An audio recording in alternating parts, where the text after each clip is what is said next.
We're snorting cap rates and shooting up cash flow here at Deal Junkies.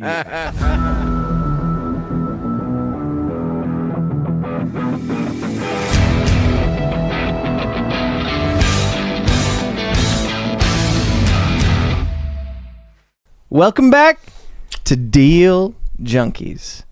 We're back in the studio for a second episode with Marc Gallegos. Our new full-time host. Replacing Gabe Johansson.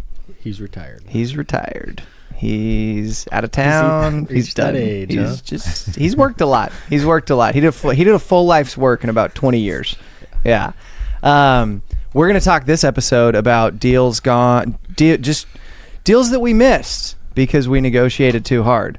Marc has... And a deal that someone else should have missed. And a deal that somebody else should have taken Marc's principles and used them on this deal. Do you want to hear this? Trevor's excited to talk about it. This is my favorite deal. You'll love this, Mike. Okay. So we're going to go over negotiating too hard and losing a deal and not negotiating hard enough and doing a bad deal. And negotiating so poorly that you put or not understanding lack thereof. Lack thereof. All right. We got the spectrum of deals. Yeah. The good, the bad, the ugly. So check this deal. This is a 10 unit. Okay.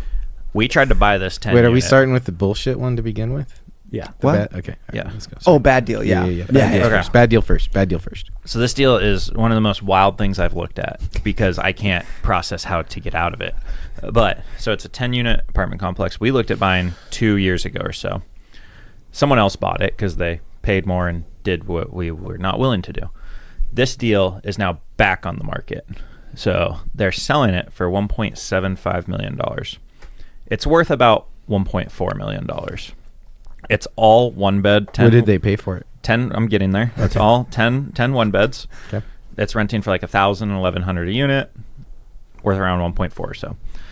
They bought for 1.5 with 10% down or so, 10 or 15 down, and then they went and got a $300,000 line of credit to go do work on it as well.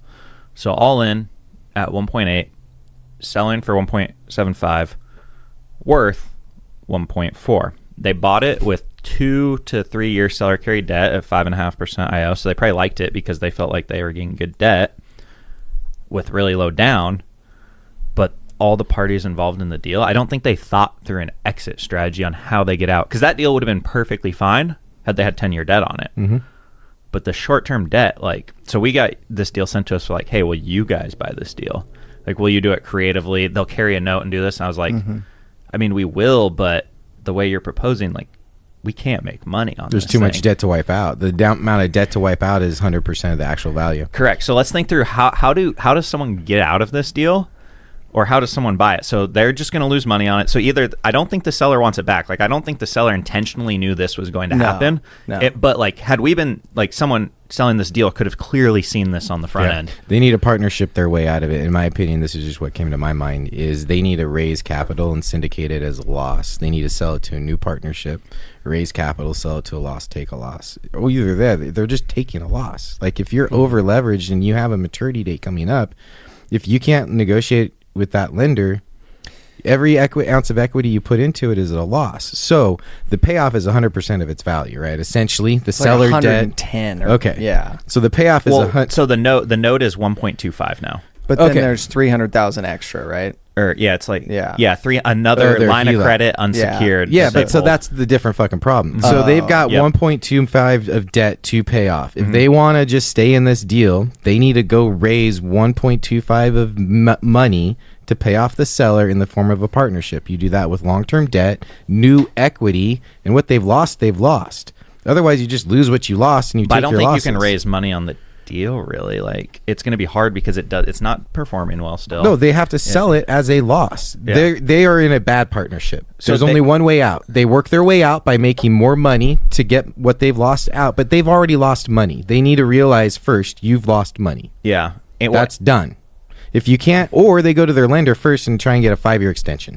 If you can get a 5-year extension, now you don't have your gun, and then you can work your way through it. Other than that, if you don't do that, you have lost money, and now you need to structure, how am I losing this money and paying for it? Do lenders typically do you think someone like that would be open to doing think that? Sellers, absolutely, absolutely, and you just go back to them. The reality is, this 110% of the value. Do you want it back? Yeah, because you're going to take less. My bad. Yes. Well, sorry. no, for her, but again, she no, could take it's it not back. her bad. It's not the buyer's bad. This is where seller financing, 90% of the seller financing that gets marketed is for the seller, not the buyer, and they're putting you in a short-term position to get fucking screwed. That is shark lending to get the property back, and if you want the fucking property back, here you go, because you were a shark. Let's try and negotiate our way out of this because we both fucked up. Or you can have the property back and try and be a shark. I do want to clarify. Sorry. I think oftentimes that is correct in this scenario, because I remember offering on this deal and I was trying to figure out like what, and I had called her before they even got the listing on it. Yeah. She inherited this property from her dad like 15 years ago. Yeah. She never owned anything else. She lived in the property for a while and then ended up moving out, renting something else, I believe.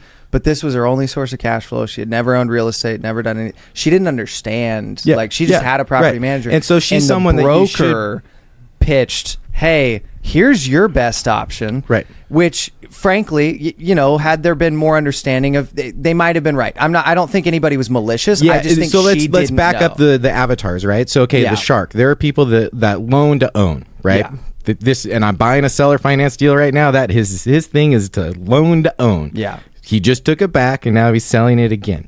There are people like that. There are people that get put in this position where the broker wants to get a commission and says, here's how you're going to sell it. We're going to do it seller financing. And then they find the borrower, the buyer who doesn't understand financing. And now you have uneducated seller and this is where negotiation can happen. That is the beautiful thing about where they're at, is they have the seller that should negotiate.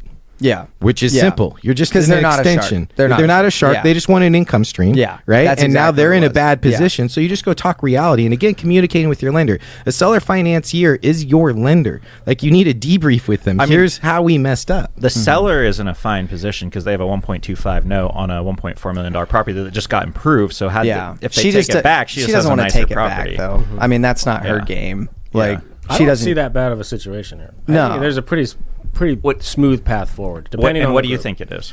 All right. So first of all, negotiate with the selling, the lender on it. There's a lot of room there. That second line of credit you mentioned for $300,000. So what was their down payment on the project? They did like 150, 200 or something Yeah. down or something. So they started with like 200 down, I think 1.3 note. It's been paid down to 1.25, I believe. Yeah. roughly. So they're right there. If they sell, you said it's worth 1.4. So they reposition that second lien across other assets or across shorter. I don't know if they have. I think step up. they went and borrowed that money from For that someone else project. for that project at like a 9%. So this is rate. where they cut their losses, right? They sell the project at 1.4. They got 1.2. They got back their down payment. Now they No, have so $300,000 but note the to deal broker with. fees, so they get no money really after fees and closing. That's and the everything. loss. You You they just lose 300. Get out of it. Now you got $300,000 to deal with. You can solve it by either attaching that to other projects or other wins, which is maybe what they did. They took the $300,000 and applied it across the portfolio. So no, I think they applied it to this, and I think they don't have other projects. And I think Yeah. if you've bought you've maybe bought a house and now you're buying this. I think a $300,000 problem It's a cost is of plan. So is- it happens, right? So the position on the first, like, it sounds pretty good. Like, you come in and you like tell the seller, you're like, yeah, foreclose on the property, we'll buy it at the 1.4. Give us us buying it now. Yeah. So The this is 300 why separate. Yes. In my eyes. Yeah. Exactly. That's Yeah. lost. They've already lost that money. Yeah. Yeah. They need to come to reality That's that what it's lost. his email said. Yeah. So I emailed and I said, just want to let you know, somebody's losing money here. and you That are was the one the that's end lost of it. the Yeah. email. But it's clear. Like, Mark's coming at a really clear point, not emotional. Is like, look, you've lost your money. Yeah. Now let's deal with the loss aside of the deal. Sunk cost. Compartmentalize So I it. Sunk think cost. that takes time to sink in, and then they wait closer to the balloon That's the date. problem. So they stick The their head sooner in the you sand. Yeah. start having the conversation, though, of, hey, this is reality. Once you want to get in the frame of reality, I'm here. Yeah. I'd love to be here and help, like, figure. But this figure is out a way the building is remodeled and it's now Kind of. performing. No, it's performing. And that- slightly It's in better Think shape. about- think about it's in that better framework shape. that They did you laid exterior well. They did do exterior Is it well. vacant looks or like. is it? No, like- it's There's tenants. occupied. Yeah. So think about this, like right? This is the position as a offensive, you're acquiring offensively, right? So you're going to, just like that wholesaler you were talking about, big portfolio deal. He says, hey, here's my price. If you take it to the market, things are going to happen. I know. here's going to be my future price. If that plays out, this every time it gets closer to that playing out, the seller is like, So you laying it out on email and saying, here's what's going to happen. You are the buyer. You are the thought leader. You are in charge. Like, your framework has positioned yourself. So when there's an opportunity, you're the first call. And so that's really, it's basically lending advice to the seller disguised as like, they can take it wrongly, but like you can position it in a positive way and be like, hey, this is probably gonna not work out well. Yeah. So how they proposed it to us was, we buy it for 1.75. We bring in a 1.25 bank loan to pay off that seller note, and then we have some equity in it, and then we wrap that $300,000 line of credit and service it. So we pay top dollar, take on really bad debt in both positions, and have money into the deal, and we bleed a lot. That'd be really good for someone who doesn't want to lose $300,000. Yeah, that would be yeah. So I was like, we could do that, but we would lose a lot of money now. But then we lose the money that they already lost. Hey, I really thought through this pitch. Will you guys take on my $300,000 loss for me, and then use your bandwidth and resources in order to take on my $300,000 loss? Deal with it. First problem was like, that could work, but we can get 910 of debt only on this project first off to start, and that's best case scenario based on your pro forma, which the P&Ls will not support, and you'll actually get like $800,000. So why dance and do that? Yeah. Here's what's going to happen. So so then I was like, but we would buy it for 1.4 or 1.5 and restructure the seller note in this way. They keep servicing their 300 and do whatever with it, and then we are just the buyer. This is what's so hard for me as a non-broker. Right? And you guys holding the license, you're trying to pitch this broker. You're trying to get all the info. You're trying to build a case. And then he goes and the message changes to the owner. The message changes here. And it's this disconnect where you will never have the clear message straight to the source. But in my eyes, I'm looking at it from like a high view. You're like, that seller or that lender of the 300 was in the business of lending money at some point in their life. And I don't know if they're an institution or what, but let's just say they're an uncle who's got I think it was money. a HELOC, but borrowed from someone who pulled their HELOC and gave it to them. So then, in my eyes, we'd approach them and say, we're a good team. We know how to operate. Here's how. Here's what. Here's where. And then we tell them, you're in a bad position on that first. Like, this is going to get really hairy. Why don't you just look at our team and look at investing with us on these deals? And so you could have it two-part. Like, that debt is applied across portfolio, and he doesn't have to foreclose or lose that $300,000 or cause a bad family deal, whatever. And then that other deal is standing on its own legs separately, totally separate. But like, that's the funny part of when I was negotiating projects, it was always direct to seller, and it was very like, let's just brainstorm. But when you have this broker involved, it's so hard, and that's what makes me crazy. And I have a good position with you guys because I don't have to do the front line stuff. I just get to like chirp in your ear, be like, why don't you do that? Why don't you do that? So it doesn't help. You think that's a great? I hate that position. I love it because then they because they do it to me constantly. Like Trevor's like, why don't you go raise $1 million for no interest? I just get frustrated. No, that's someone else. Who No, says that. I don't say for no interest. I say, why don't you go raise $1 million? They're like, why don't we have $100 million to use? Like, that's a good. Why don't you buy deals for less money? Yeah. So it's fun dynamic there, but I've always had a hard time with that, and I don't know how you guys navigate it because I would just. Well, so going back to the deal, the solve is really simple and easy, and so you're acting as a buyer to the seller who has a seller financier, right? So that's the chain. We both solved in the same part. Is you have to the $300K is lost. It has to be separate different. Selling into a partnership, and there's a lot of ways to negotiate with the seller. You can bring in some bank debt, move them into second. You can just get an extension. Like, there's so many different ways you can form a really good $1.4 million partnership around that deal.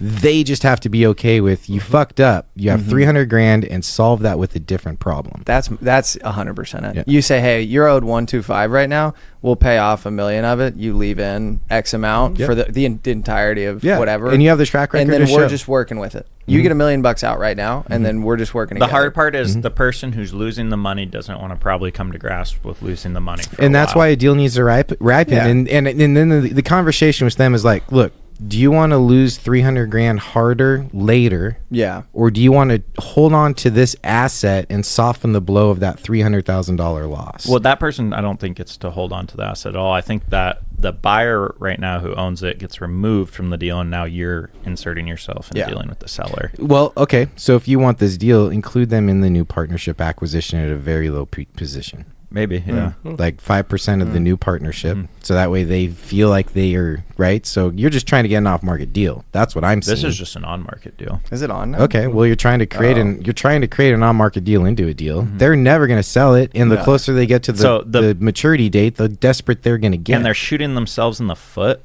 because maybe I'm wrong. They sell it for 1.5 and they take less of a loss, but they're listing it so high to start. Yeah. The eyes are all gone. Everybody looks at that, looks away immediately. You're running There's out of no precious time. And here's the other beauty of it is the extend and pretend, the live till 25, exist till 26. That just creates more depression in 27.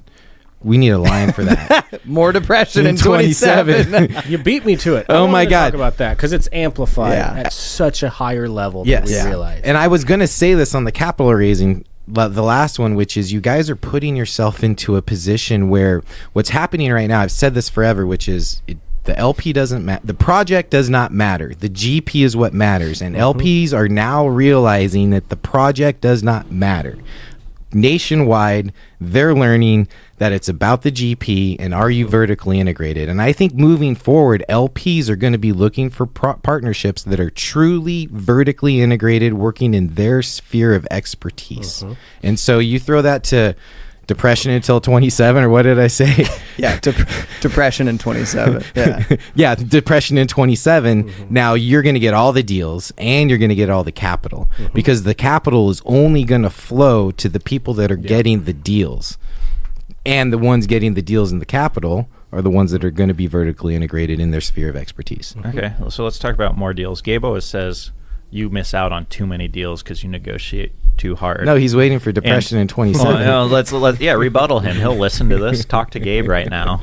And he says that a lot because my early years were just my wife and I, and then we started to partner and things, I started to open up because we had like more tools in the toolbox, right? So early on, I would fight these deal options because I'd market like crazy. Like I had a wholesale like engine that was working, and what would happen is a guy would present a few duplexes. He had a bunch of other stuff.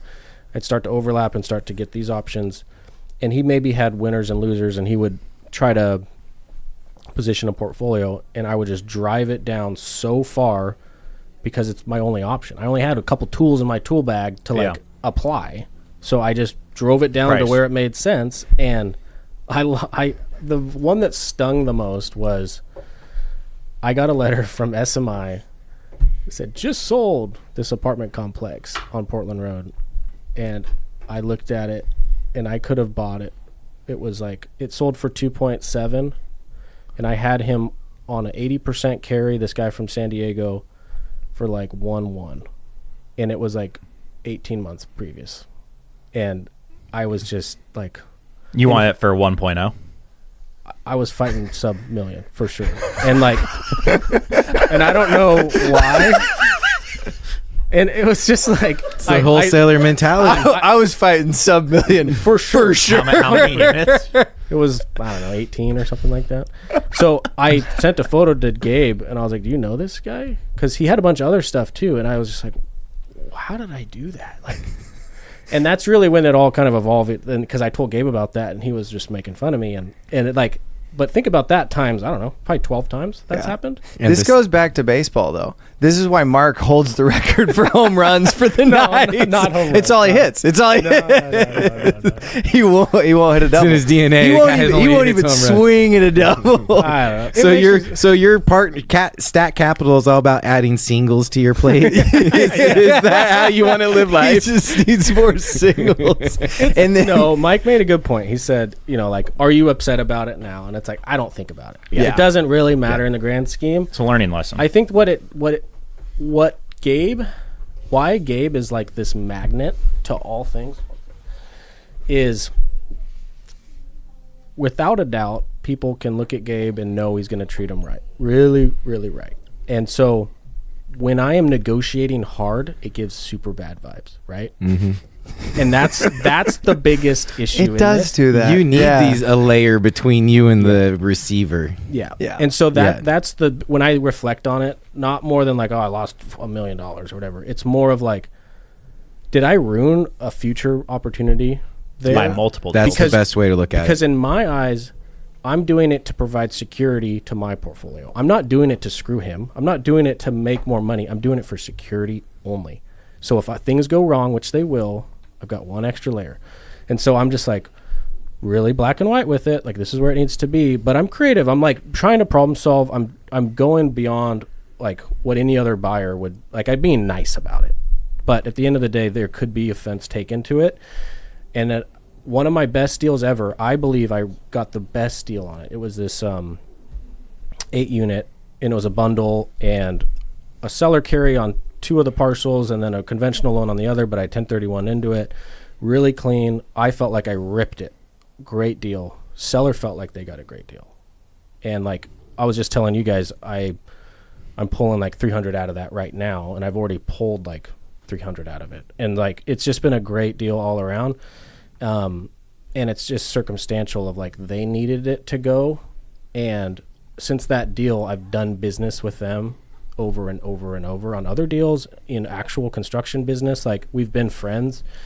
So there's a balance there, and it's, you can have all the right intentions with the seller and like do it just the same as that example, and they could hate you and they could say you're a crook and all that. But like at the end of the day, I think the biggest skill there is to communicate why you're pushing price so hard or pushing something there. Yeah, I see it. So a clip we had recently was deals are infinite, timing isn't, and people are not, right? And so you had a deal, but you weren't the right person at that time to offer the seller what they were really wanting, because your mindset of who you were at that point in time was so risk averse, intrinsic, selfish, because you didn't see the other side of the equation. Completely different than the person who started the last podcast, which is, I just think of who the avatar is and what they want and what they need, and now I'm pitching to that side of the equation rather than you're negotiating from the other side of the equation. Now you've evolved, right? So if you would have met that person today, completely different of outcome, because you're just a different person on the timing side of that deal.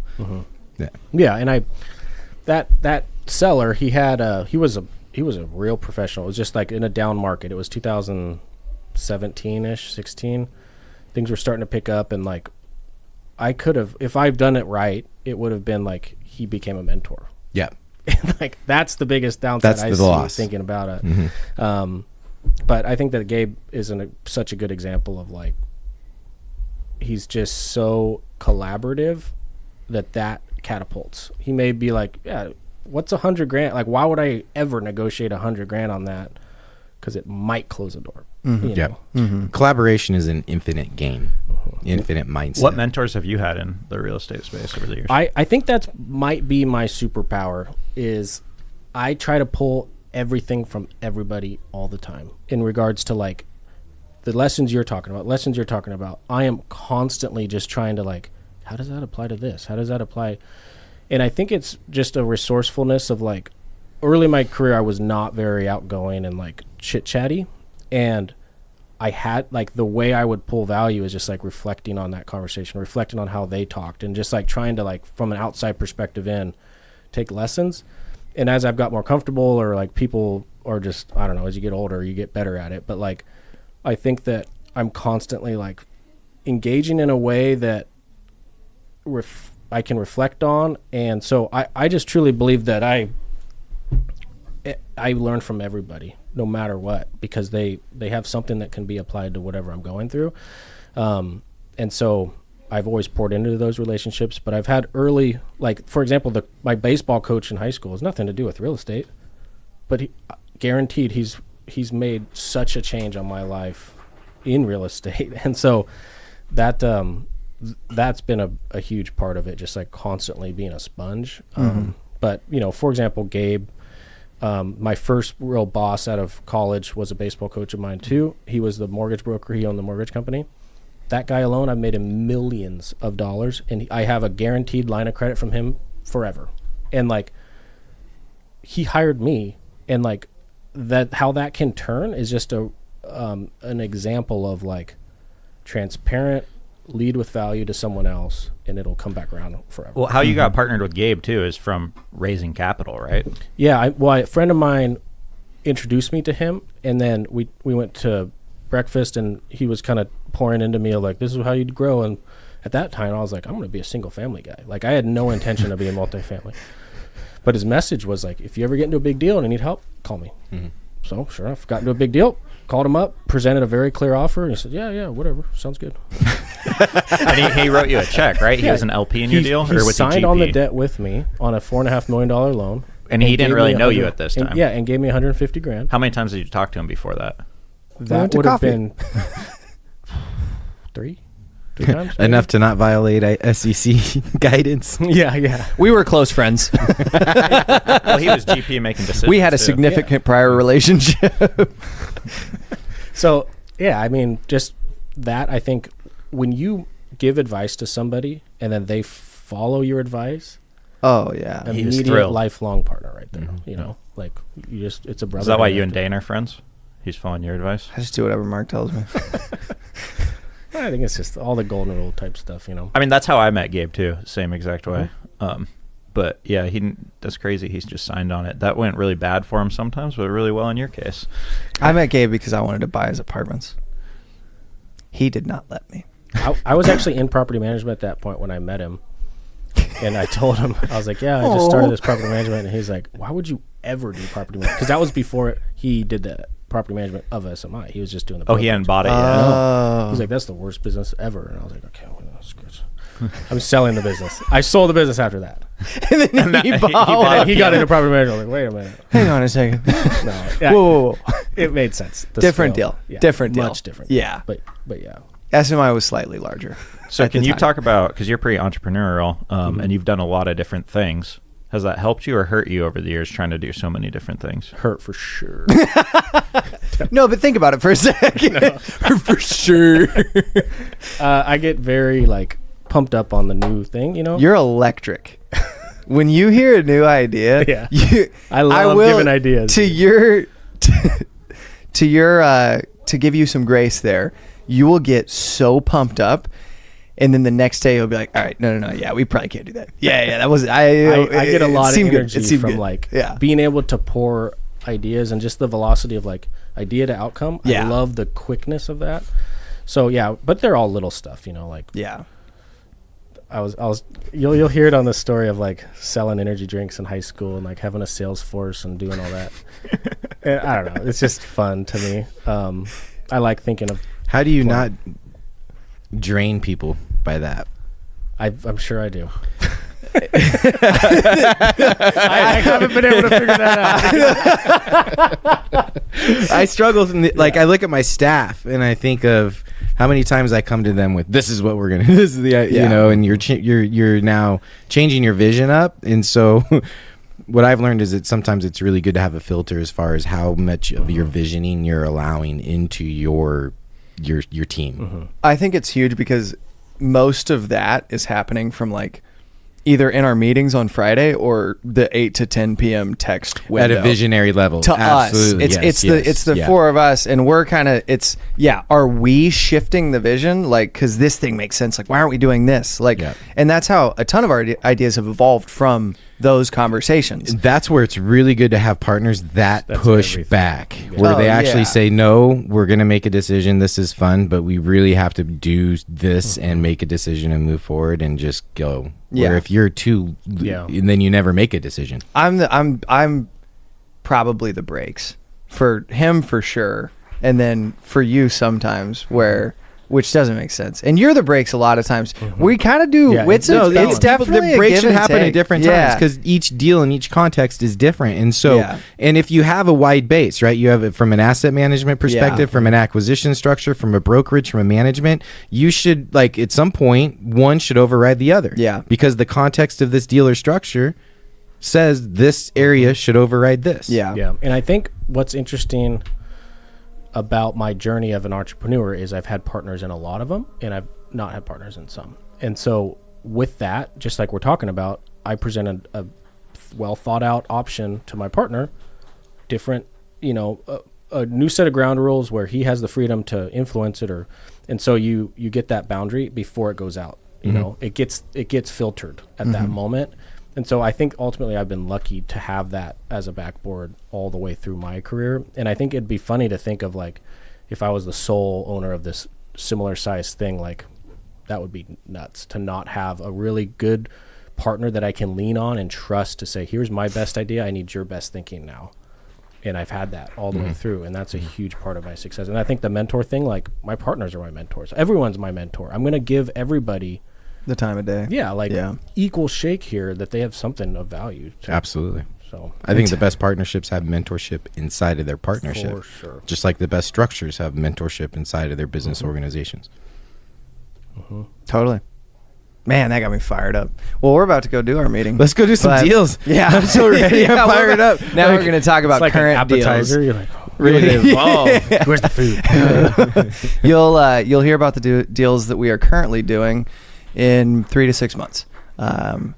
We appreciate you listening. This was the second episode with Marc Gallegos. We didn't get into the nitty gritty, but we heard about Trevor's favorite current deal that's getting him fired up. He's telling everybody about it. That's a fun story. And we heard about why Marc likes hitting the brakes. We will see you next time. Like and subscribe.